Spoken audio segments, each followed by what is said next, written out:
Morning and welcome to the Core Connection. I'm Mira Rubin and this is Maggie. And today's topic is being right. Before we get started, sorry, I just need to apologize for being late this morning. We had some technical difficulties and had to reboot the computer, and it took a long time. So I apologize for that. Let's, before we get into today's topic, let's take a minute to get present. Let's take a deep breath in through your nose and hold it.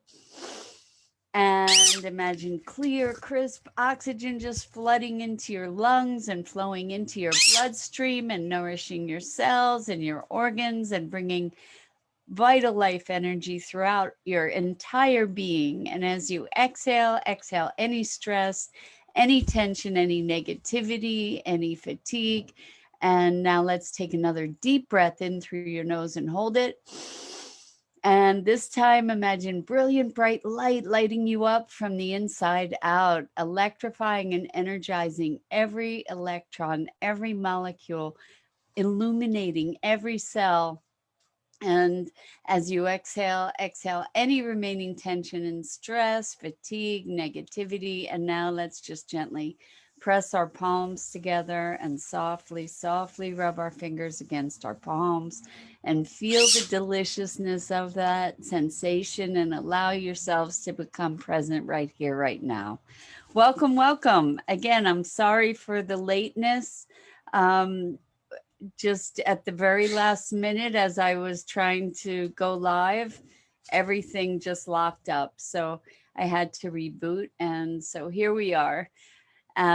Today's topic is being right. And I want to talk about the line between being right and holding your position and holding your integrity, and also the other side of that, being right in such a way that it can cost us relationships and connection. And I think when we're passionate about things, sometimes those passions, um, did I already say good morning to you guys? I don't even know if I did, so I'm going to say good morning again. Good morning, Lisa. Good morning, Rosalind. Good morning, Tammy. And good morning to everybody else who's joining us this morning. It's great to be here with you. And I just, we're talking about being right and being authentic in our communication, and also uh, finding that place where sometimes it's more important to maintain connection than it is to be right. And it doesn't always have to be a choice between one or the other either.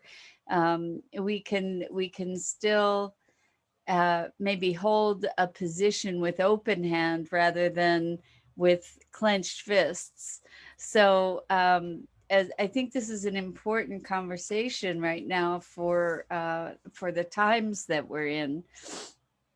I had a really interesting conversation yesterday with someone who has been very, very engaged with the protests in Columbus, Ohio. And Columbus, Ohio has the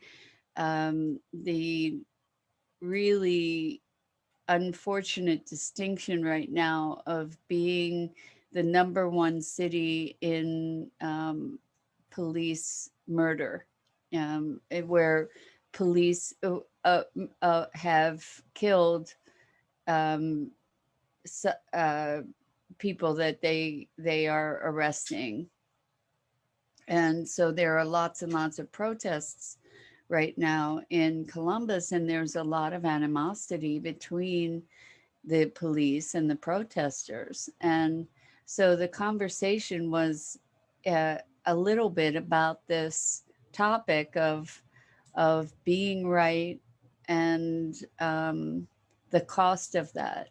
So there's no question that that the people who are protesting have a right to be angry, and there are legitimate complaints, and the conversation that we had is similar to a conversation that we were touching on last week, which is the power of anger to well, actually, I think it was yesterday where we were talking about time is just an illusion for me. I have to tell you.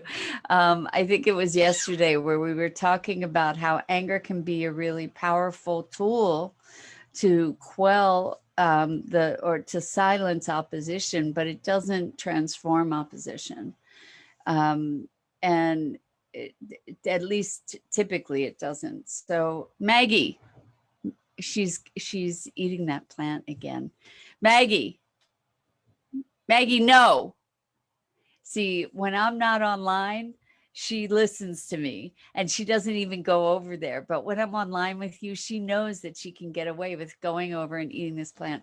I have to grab her. I'll be see, she knew I was coming, so she left the plant. Anyway, thank you for your patience with that. So what we were talking about, and now she's right back at the plant. Maggie, no. Maggie, Maggie. She's not listening. Hold on one second. I'm so sorry.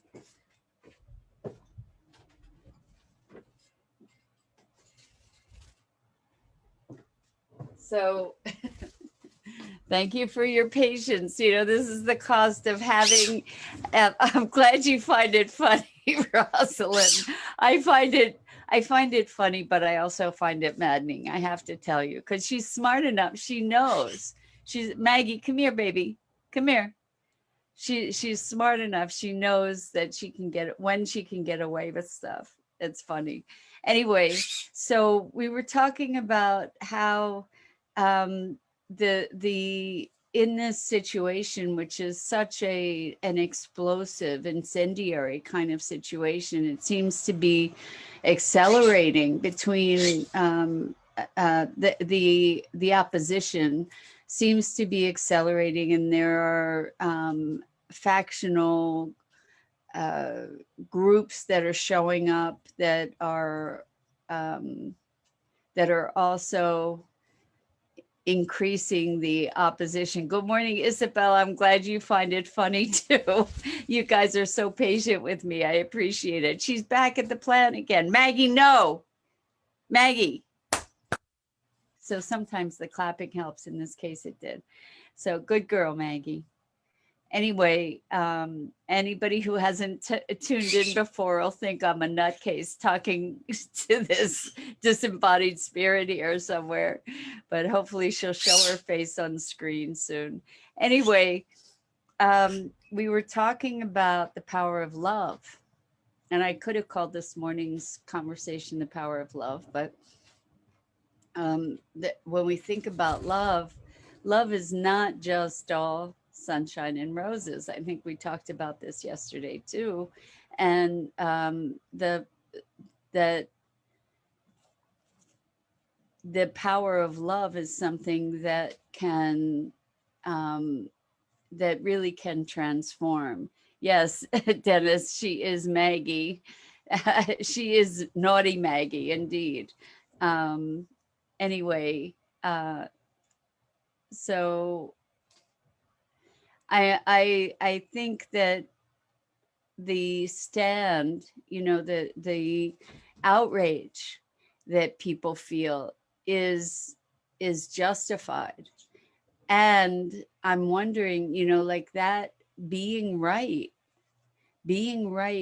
is can carry with it a righteousness, a righteousness that perpetuates separation and can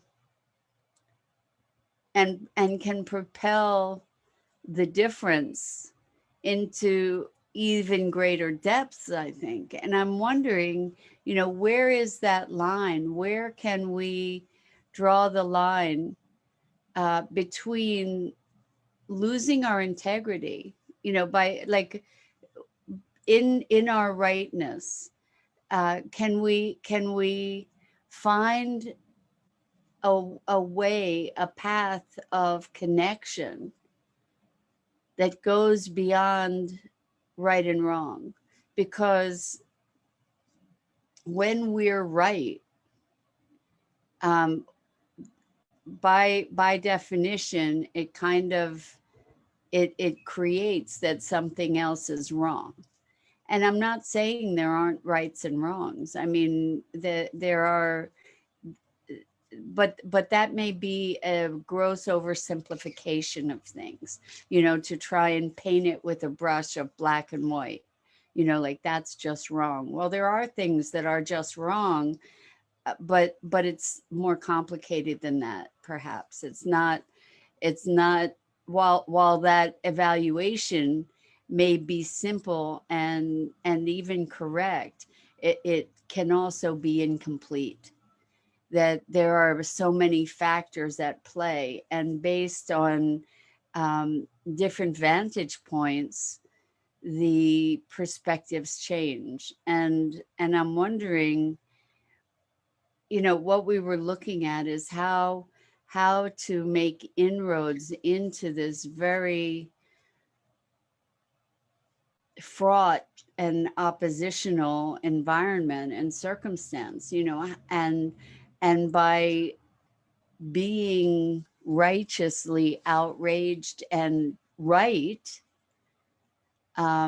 there it's not going to lead to the desired transformation. It kind of can't, because it perpetuates the opposition.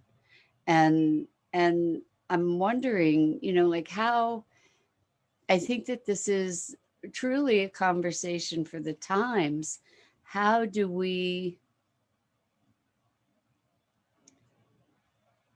transcend these differences to get to the the desired outcome? And so we were talking about reconciliation, and I it brought to mind, these battles between peoples, where both sides have really legitimate grievances. And I'm talking about, for instance, in the Middle East, where the Israelis and the Palestinians, there's all kinds of historical tensions and wrongs on both sides. And I we were talking about how anger is a response to fear, oftentimes. And I think that there's a conversation here about combinations of fear and injustice and um, morality and values, and looking at a situation with a new eye, to say what is underneath this this um, conflict. And being right is often a response, like digging our heels in is really what I'm talking about when I'm today, at least when I'm talking about being right. It's like I'm right and you're wrong, and I'm going to dig in my heels, and I am going to stand for this thing that I am right about. And um, I, I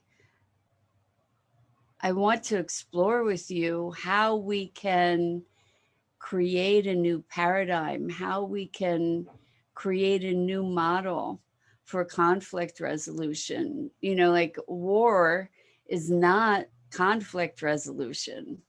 You know, war is coming from an old model of domination, right? And conquering and uh, submission, domination and submission. And I think that this is maybe the topic is not so much being right as conflict resolution. Like, how on a grand scale can we approach this issue? How can we transform our ways of being such that we really are looking to create a new paradigm, a new way of being together, a new way of being with each other, a new way of working through our differences. So there are some magnificent, miraculous stories about people who have been victims at the hands of others, coming to reconciliation with those others, and those others also having suffered the consequence of their actions that were so devastating.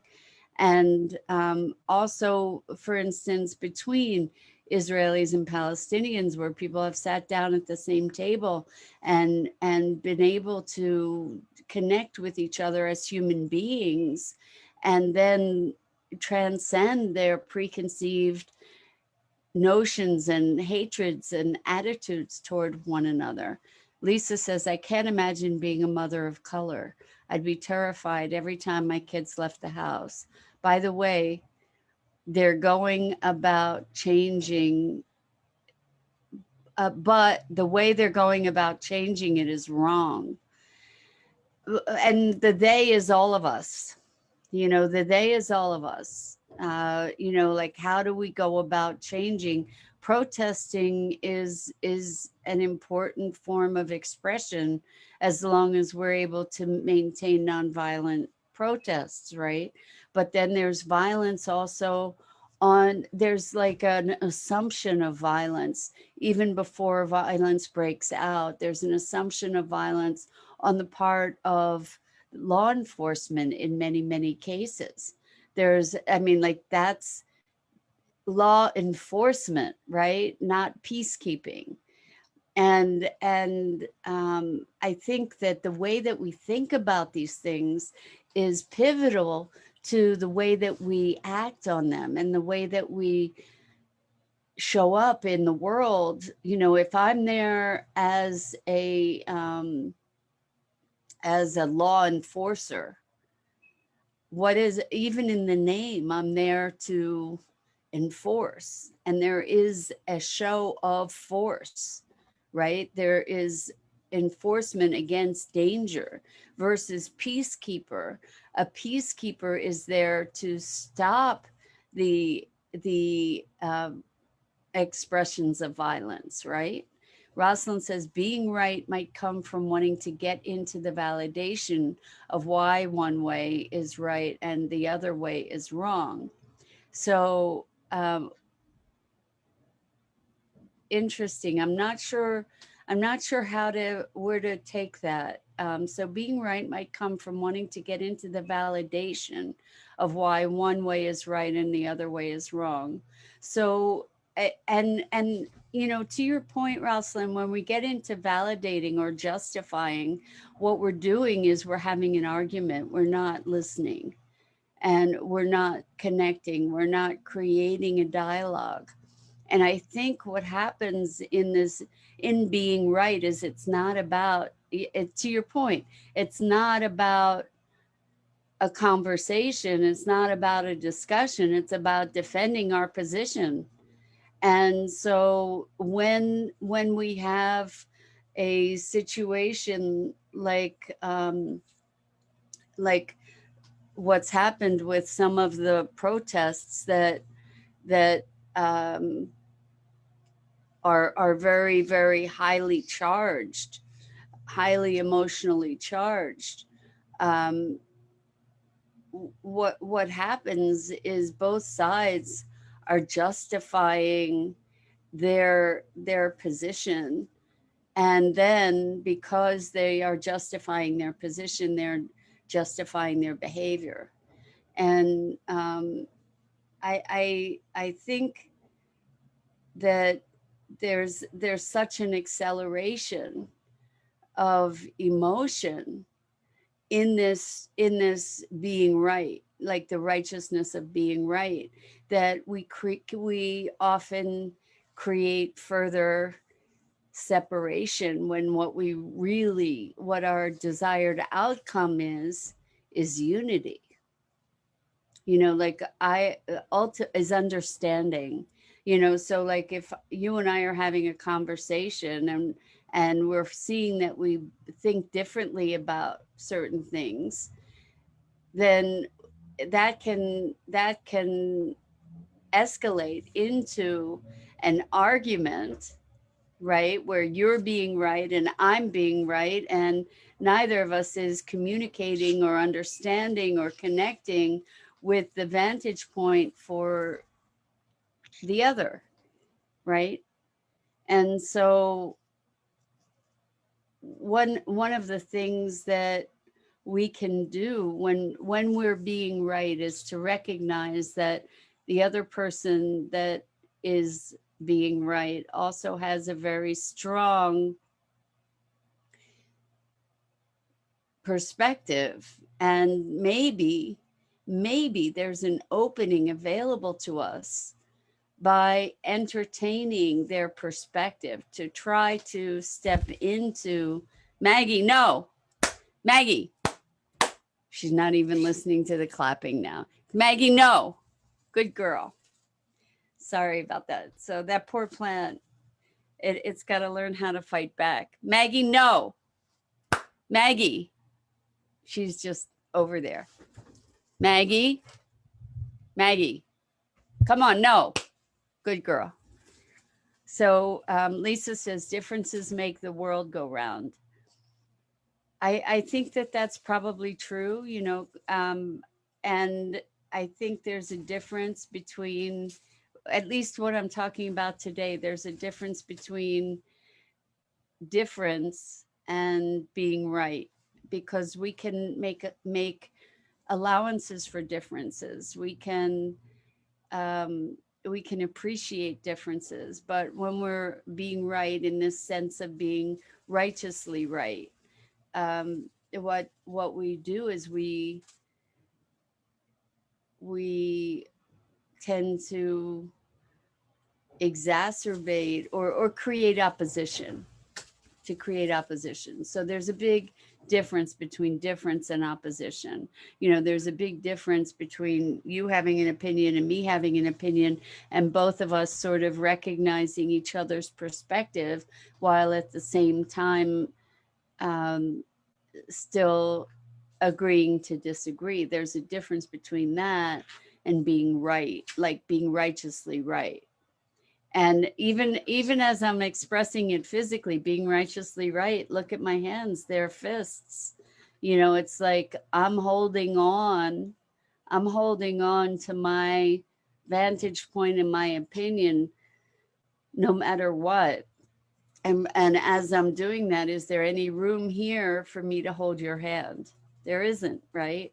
Because I'm holding on to my opinion or my belief, and at the exclusion of our ability to connect. So it's a matter of degree, really, that I'm addressing this morning. And I think it is a really important thing. Like, where's that line? Where's the line where I can entertain what you're, what where you are and your perspective, um, but where is the point at which I lose my integrity? Where is the point at which I am out of alignment with myself in entertaining or having an openness to your perspective. So one thing that I notice is that people, and I've experienced this myself, when we feel threatened, when our ideas and our beliefs and our sense of ourself feels threatened, then we become more rigid, we become more righteous, we become more more intractable. And so this is really more a conversation to provoke question and self-observation, and to invite us to be looking collectively at how we can evolve to a new way of being with our differences, with the things that we get so righteously right about, our righteous indignation. There's a lot to be righteously indignant about, and at the same time, how is that righteous indignation going to resolve the issue? So I guess I'm inviting us all to be looking at how to step into that place of love, as we are able to step into that love is a cleansing fire too. It's not just sweetness and light, it is a transformative power. And I believe that, that's a higher calling for us to aspire to be able to move into the power of love to create transformation. So Lisa says, do you think we'll see racial equality and become one ever in our lifetime? Wow. Lisa, we can dream. We can dream. We can envision it. And we can look into ourselves and our own behaviors and our own judgments and our own values to make choices for that unity. um, I think there's a lot more of a hard road for us to go through before we get to that place. uh, I think there we get to have more of a reckoning within ourselves and with each other before that happens. uh, we can only we could only dream. We can dream that future into being. I have seen radical transformation in my life so far, uh, and I still see that we have such a long way to go. Isabel says it doesn't. We all need to change socially. I'm not sure what it doesn't is referencing, but we all need to change society in order to stop judgment and embrace differences and grow to a higher stage of being, learning with them. Only love heals everything. And I think, in your statement, Isabel, that what we get to transform is the notion of them, because the notion of them is founded in the notion of other and the notion of separation. So the other people, them being the authority, or them being the other country, or them being those of another race, or them being of different um, gender orientation. So, when we get to erase them enough to be us, now you know, I'm not looking to erase our difference, because there's magic in our difference as well. I'm not looking to paint everything with the same brush, but I am saying that perhaps the notion of them as other, rather than them as part of me, them as other is something that we get to erase and to come from a place of connection with one another. So that is the vision and the dream, that we can appreciate and value our differences while recognizing our unity. So um, Lisa says, I sometimes think we're headed to another Kent State. I pray we don't, but them. But yeah, so Lisa, that seems to be what's happening right now in Columbus, is things seem to be getting more and more fiery with some radical groups showing up uh, at these, like with white nationalist groups showing up at these protests and being more emboldened to assert their racism, and more tensions in the between the police and the protesters, and it does feel like it may be accelerating. And I hope that we find a way to diffuse it before it gets to a place where more lives are lost. So Isabel says them, it was related to differences, right? So there's the them that is the separating them, and there's the them that is part of our family, and I think we get to be be not the us and them, but the we them, if that makes any sense. And Isabel says, if we can overcome the need of being right, we will get it as a collective. I think so. I think as we recognize that from my vantage point, I may be right, and from your vantage point, you may be right. And both of our vantage points, neither of our vantage points are the whole picture or the whole truth. And the rightness isn't what's going to bring us to resolution, right? So, yeah, it's definitely food for thought, folks, right? Right? Talking about being right. So, I think that's it for today. I hope we've planted some seeds about this notion of right and wrong and righteousness and connection, and us and them moving from opposition to connection and communion with one another. I think that that's one of the biggest shifts that this time is bringing forward for us, is the need to recognize that as different as we may be, we are one human family here.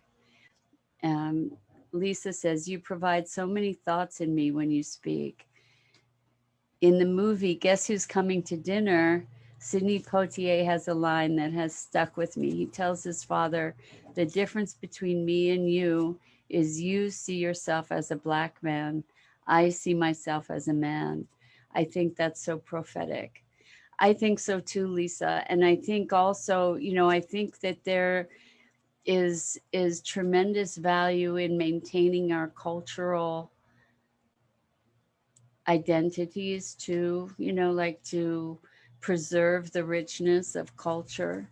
And I'm wondering if there's a way to be able to do that and celebrate all these cultural varieties and still recognize that we are all part of one human family. So it's kind of a paradoxical thing in a way, but I believe that that it's where we need to go as human beings on this planet in order to survive and collectively thrive, without necessarily um,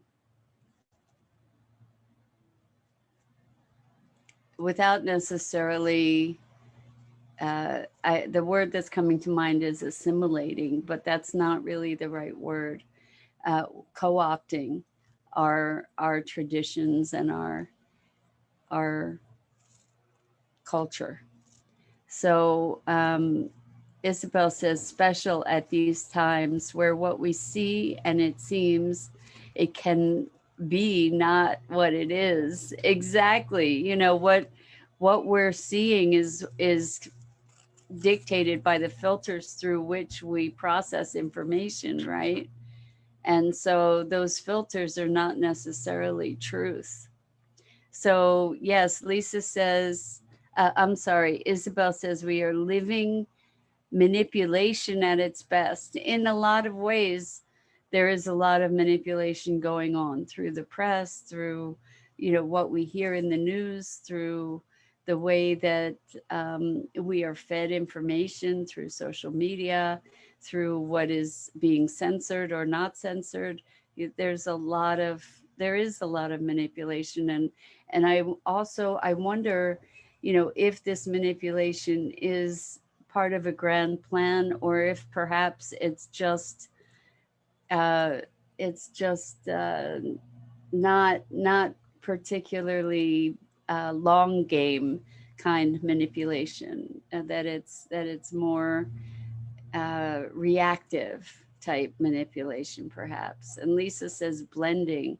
Yeah, so I think there is a notion of blending. And how do we that's a great topic actually, is how do we become connected and one with one another, and re- relieve ourselves of the opposition that we have, while at the same time uh, cherishing and celebrating the many differences that we have and that we are. And Isabel says, we are watching a show big time. Just we're all in it. Yes, it's true. It's true. And Isabel says, and racism and activist actions are part of it. Yes. So all of it is action reaction. We're seeing it play out on all different levels. And maybe we can talk about that tomorrow, the microcosm and the macrocosm. So Isabel says, we are not a nation of such racism anymore.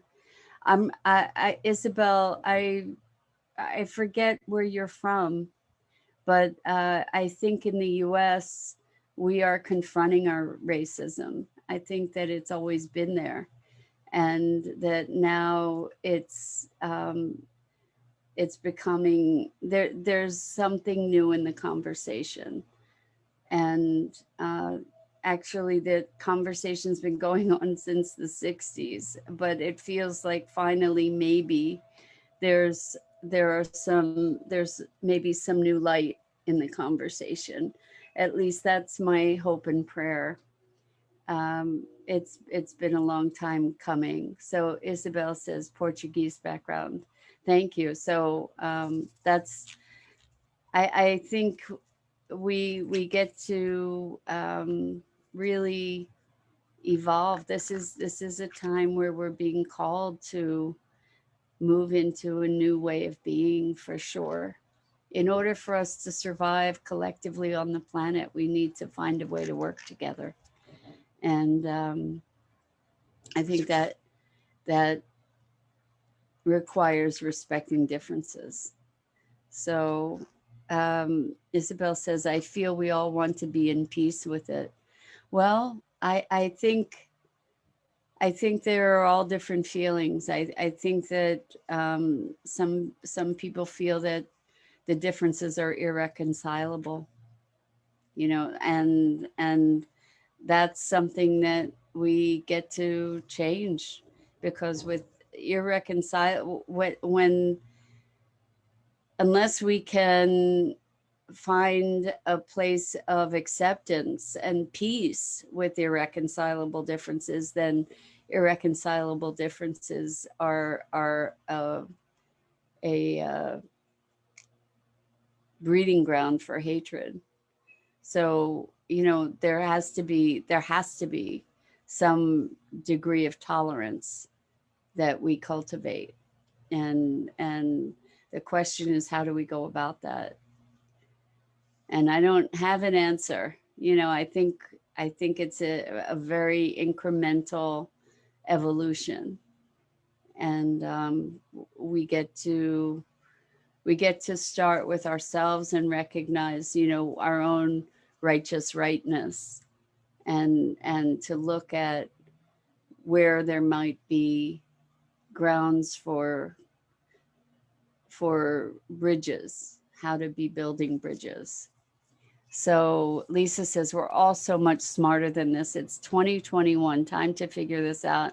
I am with you 1,000%, Lisa. I agree. It's like enough already.